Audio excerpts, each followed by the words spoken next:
চলমান ইতিহাসের সাক্ষী তাম্রলিপ্ত রাজবাড়ি। রাজবাড়ির ইট পাঁজরে গাঁথা রয়েছে সেই ইতিহাস। মহাভারতের কুরুক্ষেত্রের যুদ্ধ থেকে ভারতের স্বাধীনতা আন্দোলনের সংগ্রামী ইতিহাসের নানান পর্বের সঙ্গে যুক্ত ময়ূক রাজবংশের রাজপুরুষেরা। একসময় স্বাধীনতা আন্দোলনের পীঠস্থান ছিল এই রাজবাড়ি। প্রায় ৫,০০০ বছরে বহমানকালের নানা ইতিহাসের সাক্ষী তাম্রলিপ্ত রাজবাড়ি। বর্তমানে ভগ্নপ্রায় রাজবাড়ির আনুমানিক বয়স প্রায় ৪০০ বছরের কাছাকাছি। ২০০৪ সালে এই তাম্রলিপ্ত রাজবাড়িটি হেরিটেজ স্বীকৃতি লাভ করে। মধ্যযুগীয় ইন্দো ইসলামীয় স্থাপত্যের নিদর্শন এই তাম্রলিপ্ত রাজবাড়ি। বর্তমানে এই বাড়ির সংরক্ষণের কাজ শুরু হয়েছে পুরনো প্রাসাদ পুরাতত্ত্ব সর্বেক্ষণ বিভাগের অধীনে। আধুনিককালে ভারতের স্বাধীনতা সংগ্রামের ইতিহাসে স্বর্ণাক্ষরে লেখা রয়েছে তাম্রলিপ্ত রাজবাড়ির কথা। ইংরেজদের দেওয়া তথ্য থেকে জানা গিয়েছে, সম্প্রতি ভারতীয় পুরাতত্ত্ব সর্বেক্ষণের ওয়ার্ল্ড হেরিটেজ বিভাগের পক্ষ থেকে রাজবাড়ির গুরুত্ব বিবেচনা করে সংশ্লিষ্ট দপ্তরের ফিল্ড অফিসারকে এই বিষয়ে একটি সামগ্রিক রিপোর্ট জমা দিতে নির্দেশ দেওয়া হয়েছে। এর ফলে অ্যাওয়ার্ড হেরিটেজ স্বীকৃতি পাওয়ার ক্ষেত্রে আরও এক ধাপ এগানো গিয়েছে বলেই অভিমত রাজ পরিবারের।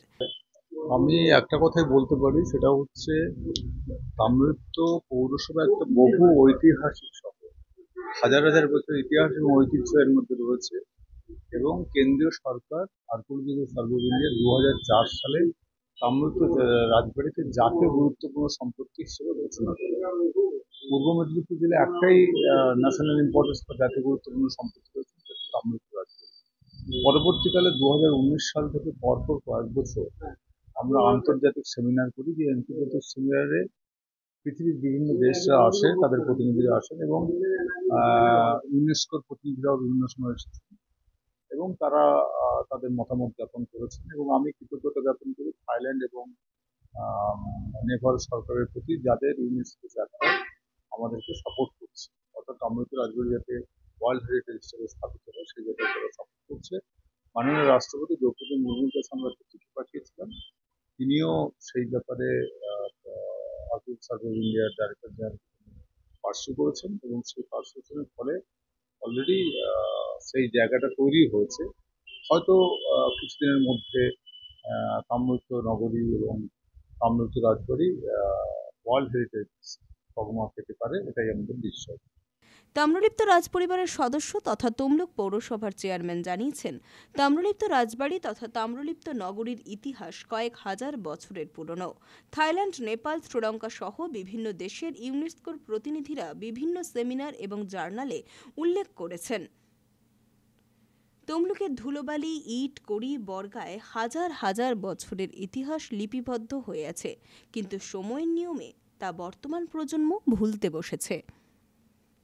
বিশ্বের দরবারে এখন আলোচনার বিষয়বস্তু তাম্রলিপ্ত রাজবাড়ি। দেখুন, আন্তর্জাতিক স্বীকৃতি পাওয়া মানে এটা একটা আলাদা, এর একটা গুরুত্ব বাড়বে এবং নিশ্চিতভাবে রাজ্য সরকার এবং কেন্দ্র সরকার থেকে আমরা সহযোগিতা পাবো বলে বিশ্বাস করি। এবং ওয়ার্ল্ড হেরিটেজ স্বীকৃতি পাওয়া মানে একটা বিশেষ ফান্ড ইউনেস্কো থেকে আসে, যে ফান্ডের দ্বারা আমরা তাম্রলিপ্ত শহরকে আরো উন্নত করতে পারবো এবং প্রাচীন তাম্রলিপ্ত শহরের বা তাম্রলিপ্ত বন্দরের যে ইতিহাস এবং ঐতিহ্য ছিল, যেটা হারিয়ে গিয়েছে, সেই ঐতিহ্য আমরা ফিরে পেতে পারবো বলেই আমাদের বিশ্বাস। পুলক বেরার রিপোর্ট, খবর বিসিবিএস।